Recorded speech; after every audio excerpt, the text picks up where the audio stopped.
un petit problème de son. Ça y est, c'est réglé.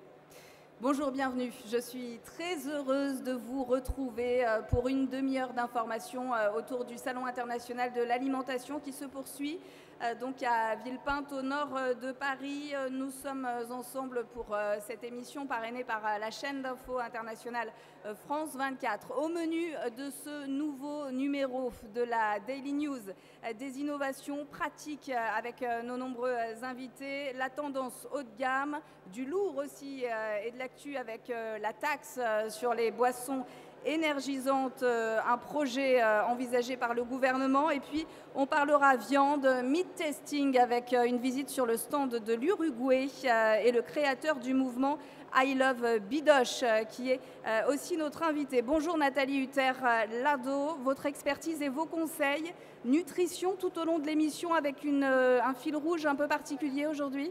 Alors j'ai l'impression que mon micro... Oui, voilà. Donc effectivement, je suis le fil rouge, mais j'ai choisi aussi un fil rouge qui est en nutrition très important, c'est la maîtrise. Pour ne rien s'interdire, voir comment on peut maîtriser les quantités, les portions et les calories.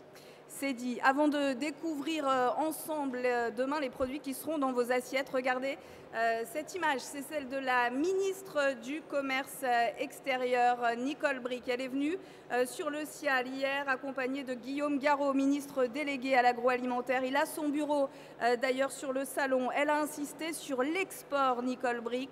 Les entreprises françaises doivent s'engager davantage, a-t-elle dit. La Banque publique d'investissement et ses guichets en région leur permettront de trouver des relais de croissance, veut croire la ministre du Commerce extérieur. On va parler de ces entreprises françaises justement qui prennent des risques et qui innovent. C'est votre cas, Brigitte Arnaud-Bouet. Vous êtes la présidente de Goulibeur. Merci d'être notre invitée. Merci, bonjour. Vous avez gagné le Grand Prix Cial Innovation pour ce produit qui est posé juste devant vous. C'est le kit à tarte. Alors expliquez-nous, qu'est-ce que c'est, en quoi ça consiste? Alors le kit à tarte Goulibeur, c'est la rencontre, enfin c'est le mariage de la tradition et de l'innovation. Parce qu'à la base de ce kit à tarte, il y a un produit, la galette, qui va servir de fond et qui va permettre à tout un chacun de faire une tarte selon sa fantaisie. C'est qu'au départ, il y a une pâte qui est notre recette depuis 36 ans et qui est une recette de terroir, c'est la recette de ma grand-mère, constituée de 5 ingrédients, de la farine, du beurre, du sucre, des œufs frais et du sel. Point. Et donc, on a une texture très particulière qui permet justement cette cuisson à nouveau avec des fruits dedans, ça va être un petit peu absorbé mais pas trop, et qui va faire qu'on aura une tarte le soir même ou le lendemain, magnifique, goûteuse, avec une longueur en bouche, et voilà, c'est ça. Et la créativité, chacun fait comme il veut à la maison. Et ça marche, ça cartonne. Vous avez donc été primé pour ce produit et il y a une énorme couverture média, pas un journal qui ne parle donc de ce kit à tarte. Nathalie, c'est la tendance, je le fais moi-même. Voilà, exactement. Donc là, je pense que ça conjugue en plus pas mal de tendances. Il y a effectivement le retour du fait maison, tout l'engouement pour les émissions de cuisine sont également des preuves, hein. Mais également la tendance à rajouter un petit peu plus d'ingrédients naturels, mais en quantité suffisante. Et là, on voit que c'est une vraie part de fruits. Et c'est vraiment intéressant, notamment par rapport à la maîtrise, ce que je disais dans mon petit fil rouge conducteur, de la quantité de calories, puisque là, on est vraiment sur une part intéressante d'apport de fruits et qui limite un peu le sucre ou les différents ingrédients qu'on peut rajouter sur d'autres types de desserts. Brigitte Arnaud-Bouet, je voudrais que vous nous montriez ce que vous avez déposé juste à côté de vous, parce que c'est juste impressionnant de voir ce biscuit. Voilà, c'est énorme. Goulibeur forever. Alors là, elle me casse un peu mon fil rouge, hein, parce que dans la maîtrise des portions, mais ce qu'elle vient d'expliquer, c'est que la tradition, je crois, c'est qu'on doit le casser au point. Et donc chacun prend finalement une petite portion de ce magnifique grand gâteau. On conseille pour 60 à 80 personnes. Hein. Alors ça va, là, je suis contente. Qu'est-ce que vous allez faire de votre trophée Cial Innovation ? Tombe bien avec les désirs de notre ministre parce que le marché à l'export a été emballé et on a déjà des ventes réalisées à l'export, mais il y a vraiment un engouement. Les les étrangers sont, on va peut-être dire, un petit peu plus curieux. Donc, ils sont venus très, très bien, ils ont très bien répondu. Et on a eu énormément de demandes là, pendant ce salon, même des médias étrangers qui ont été interpellés par ce type de produit. Et voilà, et qui correspond bien, comme vous dites, à la saison. Chacun fait comme il veut, chaque saison. Voilà. C'est l'expression de chacun et tout le long de l'année. Merci Brigitte. Merci. Arnaud Bouet, président de Goulibeur, invité du Daily News. On va parler d'un autre créateur, Julien Bernard, créateur de la marque Les Siphonnés. Il a ses produits qui sont là devant lui. Bonjour Julien Bernard. Il faut être siphonné pour vendre dans un pays de gastronomie comme l'est la France, de la mousse au chocolat en spray. Voilà, on est siphonné, on est fiers de l'être. Je pense qu'aujourd'hui, pour innover aujourd'hui sur le marché de l'alimentaire, il faut se mettre en rupture pour vraiment expliquer le produit et montrer qu'on est vraiment en rupture sur le marché. On a développé un concept très urbain, celui de la mousse au chocolat en spray. Donc c'est aussi facile à utiliser qu'une chantilly, mais c'est aussi bon qu'une mousse au chocolat traditionnelle. On est sur des ingrédients vrais avec de la crème, du cacao, des œufs frais et un petit peu de sucre quand même pour la gourmandise. Est-ce que c'est made in France? Le produit est totalement made in France. Les ingrédients sont français et le produit est conditionné en France. Et forcément, le bureau de commercialisation et marketing est fait en France également. Donc Nathalie, tant qu'on ne se vide pas le spray dans la bouche, ça fonctionne, c'est ça? En fait, je trouve que de toute façon, si on interdit, on a bien vu, ça ne fonctionne pas. Hein, les régimes restrictifs, ça ne marche pas. Donc là, on est sur un produit gourmand qu'on peut s'autoriser. Alors je crois qu'en plus, on peut vraiment choisir sa portion. On ne va pas lui faire le test, que je ne voudrais pas en recevoir, mais Si, effectivement, ça permet de maîtriser sa portion. Alors moi, j'avais juste une petite question à lui poser. Je n'ai pas vu, c'est mon œil de nutritionniste qui parle, les calories. Parce qu'en fait, un petit repère pour le consommateur, pour lui permettre de maîtriser, c'est d'avoir au moins les calories par portion. Alors évidemment, la portion, on peut l'adapter, mais au moins, je ne sais pas, un petit jet de mousse, ça fait combien de calories?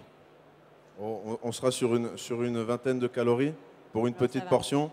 C'est gourmand. On est sur un produit qui est foisonné, qui est très aéré. Donc finalement, en matière sèche, comme on raisonne d'habitude, on n'a pas énormément de calories. Après, c'est vrai que l'avantage de l'aérosol, c'est juste bon, pouvoir contrôler la portion qu'on va utiliser. On aime dire sur ce produit-là qu'on peut se servir un dé à coudre de mousse au chocolat. Et puis pour les coups plus gourmands, on peut se servir un bol d'1 litre, parce qu'avec un flacon, on fait jusqu'à 1 litre de mousse au chocolat. Voilà, c'est parfaitement l'idée de la maîtrise de ces quantités. Et il n'a pas été collé par la question piège de Nathalie. Merci Julien Bernard, créateur de la marque Les Siphonnés. Merci Brigitte Arnaud Bouet, présidente de Goulibeur. Voilà deux entreprises qui n'ont pas attendu la marinière d'Arnaud Montebourg pour s'y mettre au Made in France. Bonne continuation à tous les deux. Allez, on s'éloigne un peu de la France. On part en Roumanie.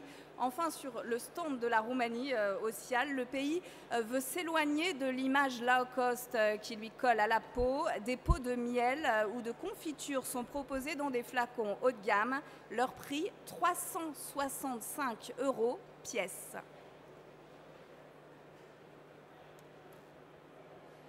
C'est une initiative très originale que le pavillon roumain présente cette année sur le Cial. La Roumanie, à l'instar d'autres pays de l'ancien bloc de l'Est, est souvent montrée du doigt pour accueillir à bras ouverts des entreprises d'Europe de l'Ouest souhaitant délocaliser leur production. Deux fondations ont retourné la question en tentant de démontrer que la Roumanie est elle aussi capable de proposer un produit haut de gamme, s'éloignant ainsi de l'image low cost qui lui colle à la peau. Résultat, une véritable œuvre d'art de cristal et d'argent pour mettre en valeur les savoir-faire locaux. Cette jarre de miel, produite à 1001 exemplaires, est censée symboliser l'artisanat roumain dans ce qu'il a de plus précieux. How can we show this to the European market and national market that these two products are very valuable? And then what we thought that the best way to do it is to put art with the local product. And the first videos that we have done was to the glass artist that developed the glass, the jar. The jar is a special crystal with silver, and each jar has also serial number. That because we want to produce only 1001 products, 1001 honeys and 1001 gems. That means that each jar will have a serial, and each jar will be different. It's almost impossible because it's handmade to make it the same shape and everything. The second visit was to develop the package, and then we identified the artist that is doing us the wood frame, where we wanted to think that we will put the jar, and because it is a frame, then it's like a picture, like a very valuable, it's a piece of art, because the glass is a piece of art. Une œuvre d'art vendue 365 € pièce et dont la 1001e pièce sera mise aux enchères. Au-delà du symbole, la Roumanie cherche bien sûr à attirer des entreprises étrangères, non pas pour le bas coût de sa main-d'œuvre, mais pour la réelle valeur ajoutée qu'elle propose. Cette jarre est en fait un formidable outil de communication au service de l'économie locale. The price will be high, it will be high price, but the profit, what is a new idea from the two organizations, it doesn't matter which organization, how much it sells, if ADEPT sells more or Agapis. Everything what it will sold, it will be split into both organizations, to the foundation, and the foundation will develop other rural development programs in the region that they are working for the farmers, for the small farmers, or for biodiversity. And the 1001 product, with the number 1001, will be an auction where people could auction, and it will be much more special. We can't say now what it will be, but it will be also in this, it will be only one, and this we will sell it to an auction, and the money will be given to different organizations, or we will see what could help to and will support this product from the point of view of rural communities, biodiversity and so on. Le SIAL aura permis de vendre une première pièce à L'Oréal, preuve de la pertinence d'une telle initiative. D'autres grands groupes devraient suivre et ainsi conforter la Roumanie dans l'idée qu'elle a toute sa place dans la production et le packaging européen. On continue sur le thème du haut de gamme avec un petit bastion d'irréductibles gaulois. Ils sont deux à être présents sur le stand aujourd'hui, deux Bretons. On va commencer par votre histoire, Christian Guyader, une histoire que j'aime beaucoup. Votre huile de homard vient d'être primée. Racontez-nous ce produit concocté sur la petite île de Groix. Bonjour, tout à fait. Donc, l'huile de homard est une préparation culinaire à base d'huile et de homard. Donc, il s'agit d'huile de pépins de raisin. Donc, ce produit, enfin, l'origine de ce produit commence par la matière première. On travaille avec du homard. J'aimerais pouvoir dire breton, mais la loi ne m'y autorise pas. Donc, origine atlantique nord-est, puisque c'est la définition. Oui, c'est moins sexy. Et c'est beaucoup moins sexy. Donc, que l'on élabore le long d'une rivière bien connue pour ses huîtres, le Belon. Donc, et on décortique du homard, ce qui nous permet d'avoir une matière première d'excellente qualité pour produire cette huile. Sans la matière première, il serait impossible de fabriquer ce produit. L'origine de ce produit, c'est un produit qui était en autoproduction par les chefs. Les chefs connaissent très bien ce produit parce que c'est une pratique assez connue en cuisine. Et ce produit, évidemment, n'existait pas en prêt à l'usage puisqu'il faut justement disposer de cette matière première. Et donc, l'idée a été de la produire dans notre petite usine de l'île de Groix, qui s'appelle Groix et Nature. Et donc, on travaille donc ce homard que l'on cuisine, que l'on fait infuser dans cette huile. Et donc, ce qui donne un produit, et vous avez dû le goûter, qui a à la fois un parfum, je crois, remarquable, un goût également intense, et qui permet d'être utilisé de très nombreuses manières en cuisine, soit par des chefs, donc ça s'adresse aux professionnels, mais également quel plat justement, pour quel plat? Si on achète de l'huile de homard en tant que consommateur lambda ou cuisinier moyen, sinon aguerri, on s'en sert pour cuisiner quel type de plat?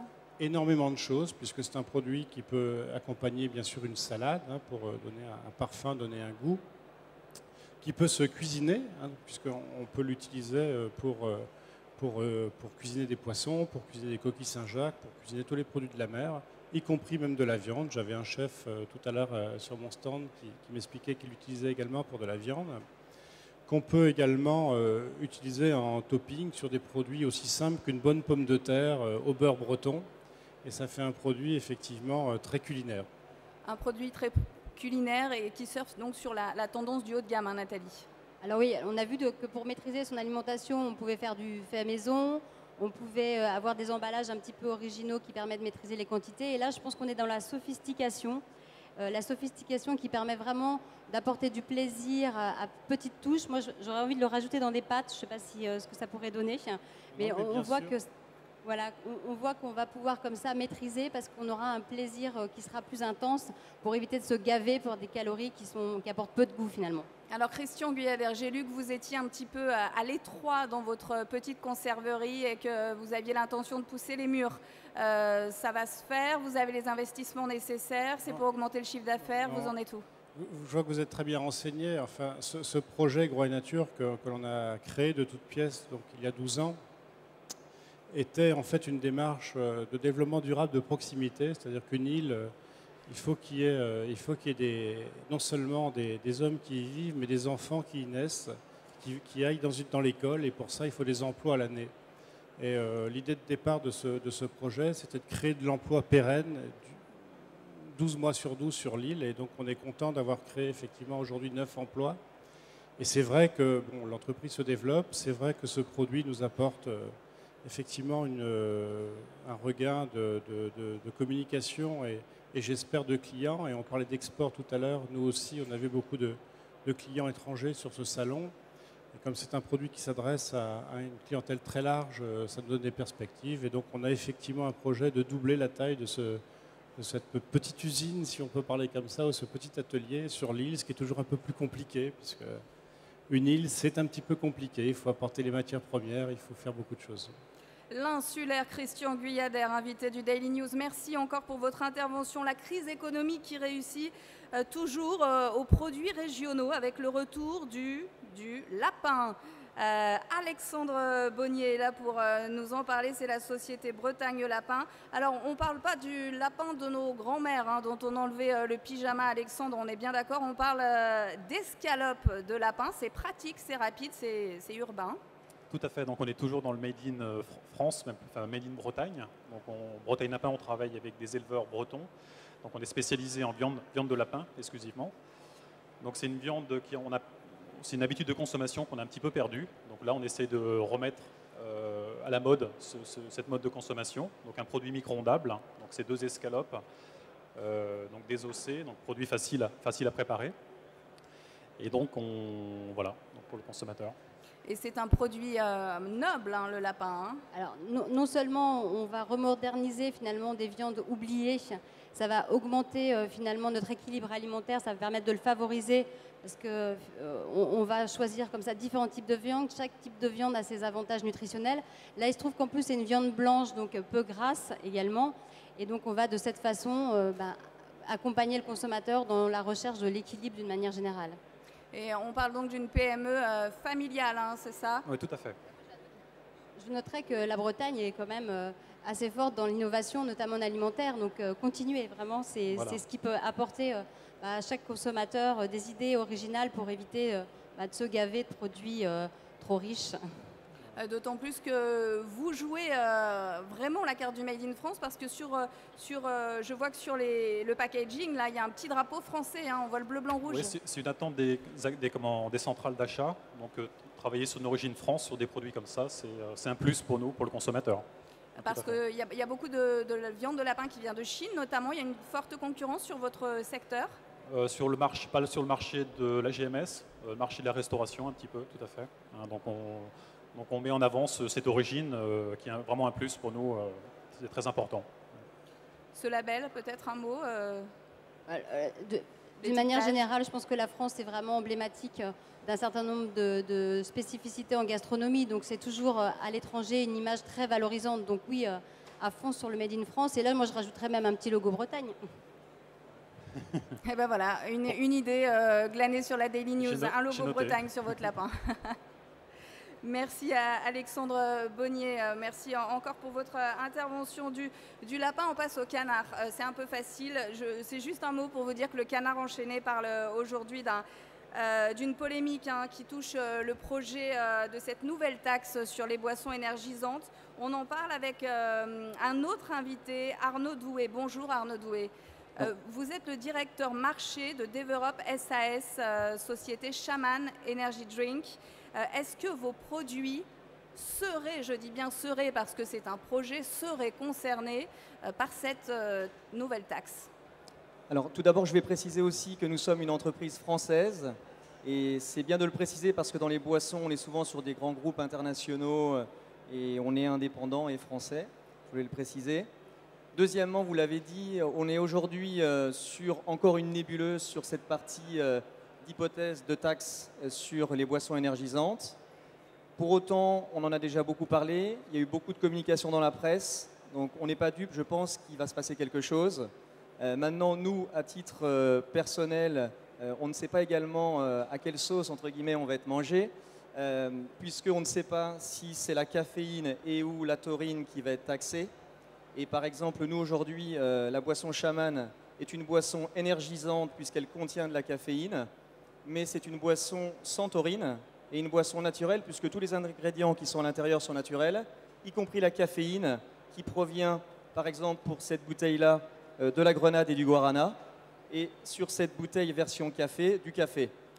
Mais la taxe soda existe déjà. Qu'est-ce qui vous gêne sur cette nouvelle taxe? Alors peut-être que vous m'avez demandé la taxe soda en fait. Les boissons énergisantes, là, les boissons... Alors en fait, la taxe soda existe déjà et effectivement, on a été touché dès le 1er janvier cette année, puisque nous sommes une boisson classée dans les sodas, même si on est avant tout sur une boisson énergisante, qui est une alternative par exemple à un café chaud pour se donner un coup de fouet dans la journée, avec l'équivalent de caféine d'un petit café chaud, d'un espresso. Ça voudrait dire que, typiquement, sur le type de produit que vous vendez, vous seriez taxé 2 fois?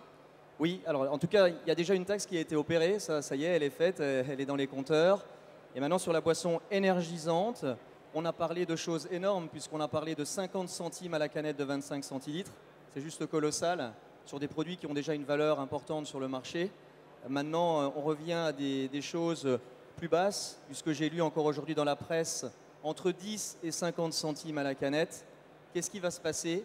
Est-ce que le fait de ne pas avoir de taurine va faire qu'on n'aura pas de taxe? Sincèrement, je ne sais pas. Mais en tout cas, ça va être effectivement une taxe de plus. Et pour nous, petite entreprise, ça risque d'être difficile. On ne peut pas parler de cette polémique sans parler de Red Bull.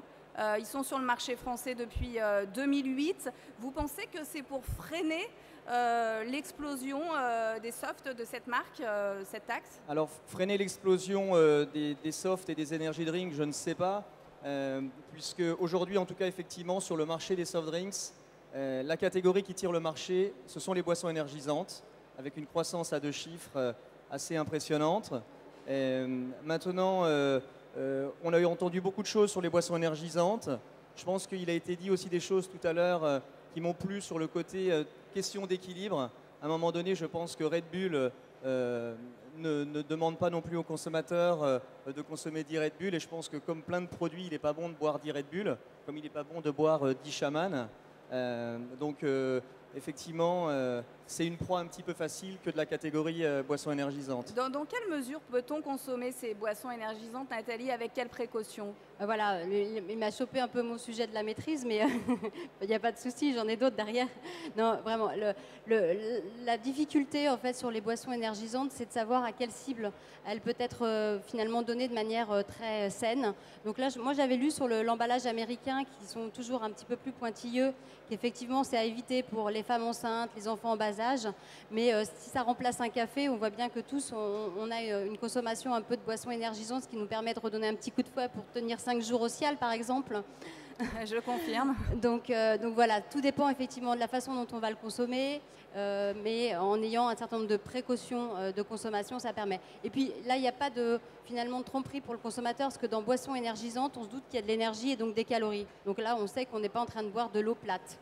Peut-être juste un mot sur le processus chimique que ça produit dans notre corps. En fait, ça nous permet d'avoir beaucoup d'oxygène qui nous fait fonctionner le cerveau, notamment.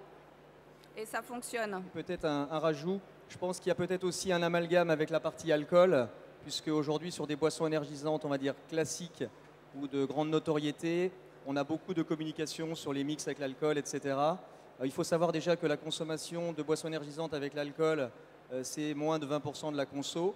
Et quant à nous, on n'est pas du tout sur cette communication-là, puisqu'on communique sur le côté plutôt familial et nature, et pas sur le sport extrême et le monde de la nuit. Merci Arnaud Doué. Merci pour votre éclairage. C'est pas grave. Pardon ? C'est Douin, mais c'est pas grave. Douin, mais non, c'est important de le dire, vous avez raison. J'ai horreur qu'on écorche mon nom. Merci Arnaud Douin. Yves-Marie Le Bourdonnec est notre invité.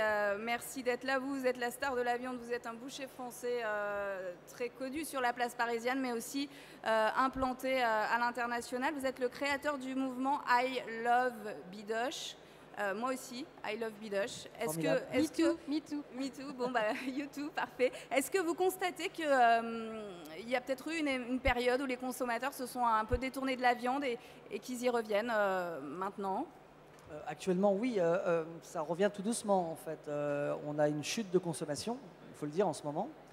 On a une chute de production encore plus importante parce qu'on n'a pas forcément le produit qu'il faut pour régaler les gens aujourd'hui. Mais faut qu'on y travaille. Aujourd'hui, en France, par exemple, on sait très bien faire une très bonne viande de très grande qualité chez des artisans bouchers, mais qui s'adresse qu'à une toute petite partie de la population. Et malheureusement, pour le grand public, on ne propose pas grand-chose de très intéressant. Et ce mouvement I Love Bidoche, je le crée pour secouer un petit peu le cocotier et dire il est temps qu'on se bouge, il est temps qu'on change les choses parce qu'on est en train de perdre notre élevage en France et on est obligé d'importer massivement aujourd'hui de la viande de l'étranger. On va parler de vous. Vous avez plusieurs restaurants à l'étranger, à New York notamment. Est-ce que non, j'ai une collaboration. Une collaboration à New York sur vos produits. Est-ce que c'est plus facile de s'implanter quand on est français ? Oh non, mais sur la gastronomie. Hein, je ne suis pas implanté là-bas. J'ai apporté mon savoir-faire. C'est-à-dire que j'étais approché par des jeunes bouchers qui se lancent dans la... Vous savez qu'aux États-Unis, la boucherie est complètement industrialisée. Et il y a une bande de jeunes quadras à Brooklyn qui ont créé une association, les Neo Butchers, où ils ont remis les animaux à l'herbe. Alors, ils ont la chance d'avoir la génétique d'origine britannique là-bas, c'est-à-dire des animaux qui se valorisent très bien à l'herbe et qui donnent une viande de très grande qualité, pour comparer à la viande de feedlot qui peut être flatteuse au palais, mais pas écologiquement très intéressante. J'ai entendu que vous alliez partir pour un long voyage. Je pars pour un reportage, je pars pour un documentaire avec Franck Ribière. On va faire un film sur la viande, sur le monde de la viande. C'est-à-dire qu'on va visiter une trentaine de pays, 30 façons d'élever, 30 façons de la découper, et à la recherche de la meilleure viande possible. Vous connaissez l'Uruguay ou pas ? Pardon ? Vous allez en Uruguay ou pas ? Vous connaissez ? Nous allons je crois que nous passons par l'Uruguay, on va en Argentine. Regardez ces images. C'est le stand de l'Uruguay au Cial. On dit que c'est une viande moins nerveuse que la viande européenne car les bêtes évoluent dans des grands pâturages et ça n'a rien à voir. Différemment, ce qui donnerait un goût unique à cette viande. Ça n'a rien à voir. En fait, expliquez-nous. Les races d'origine britannique, vous savez, les Anglais ont une particularité sur nous par rapport à nous, c'est qu'ils retirent la viande depuis le XVIe siècle. Donc, depuis le XVIe siècle, ils ont créé des animaux, des bovins, qui vont cuire très peu. C'est-à-dire qu'ils ont choisi des bovins qui sont précoces, c'est-à-dire qui arrivent à l'âge adulte très tôt pour avoir le moins de collagène possible, d'où ce que vous dites moins nerveuse. Et ils ont choisi des animaux qui se valorisent à l'herbe en faisant du gras. Et ça depuis le XVIe siècle. C'est-à-dire qu'ils ont 400 ans d'avance sur nous, parce que nous, on s'est mis à l'élevage à la fin du XIXe. Enfin, on s'est mis en tout cas à produire de la viande en plus grosse quantité à partir de la fin du XIXe. Nous avions une culture de viande bouillie jusqu'à la fin du XIXe. Et on est parti sur des modèles d'animaux beaucoup plus lourds qui se nourrissent malheureusement aujourd'hui très peu d'herbe, parce que pour les valoriser et pour leur donner ce poids très important, il faut beaucoup de céréales. Est-ce que c'est une des viandes les plus qualitatives je voulais finir au monde mon histoire sur la viande oui, britannique. La viande, toutes les races britanniques aujourd'hui ont colonisé le monde. Quand vous allez en Argentine, vous n'avez que des races britanniques. En Australie, en Afrique du Sud, aux États-Unis, au Brésil, toutes ces races sont des races britanniques, parce qu'ils recherchent des animaux précoces, des animaux qui vont griller, donc des animaux précoces qui font du gras, qui ont la propension à faire du gras. Alors après, c'est vrai qu'aux États-Unis ou en Argentine, on va les finir dans les feedlots pour leur apporter un peu plus de gras et apporter ce goût et ce moelleux supplémentaire. Et nous, par opposition en France, on est resté sur ces animaux très lourds, très compliqués à élever, dont on ne sait même pas utiliser les mâles, par exemple. Vous savez qu'on ne fait pas de bœuf du tout en Europe continentale. On ne sait pas faire de bœuf parce que nos races ne sont pas précoces. Parce qu'on les a imaginés, enfin on a imaginé les implanter à une époque où on ne faisait pas de viande grillée. Et on est resté sur ce modèle malheureusement. Alors Je ne dis pas que les races françaises ne sont pas bonnes. Elles peuvent être très bonnes quand il y a une collaboration entre un artisan boucher, par exemple, qui va travailler avec un éleveur et qui va savoir valoriser cet animal-là.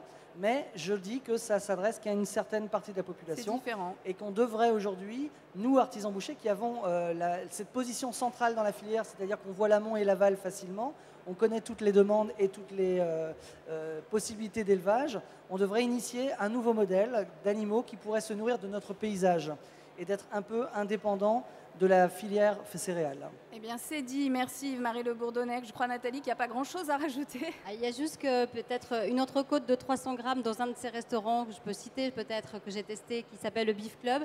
On a des protéines de qualité, parce qu'on ne retrouve pas dans les végétaux. Il faut avoir plusieurs végétaux pour avoir cette même qualité. Et on a une satiété incroyable. D'ailleurs, c'est là-dessus qu'a surfé notamment les régimes hyperprotéinés, parce qu'on a une grande satiété. Après, il faut varier aussi.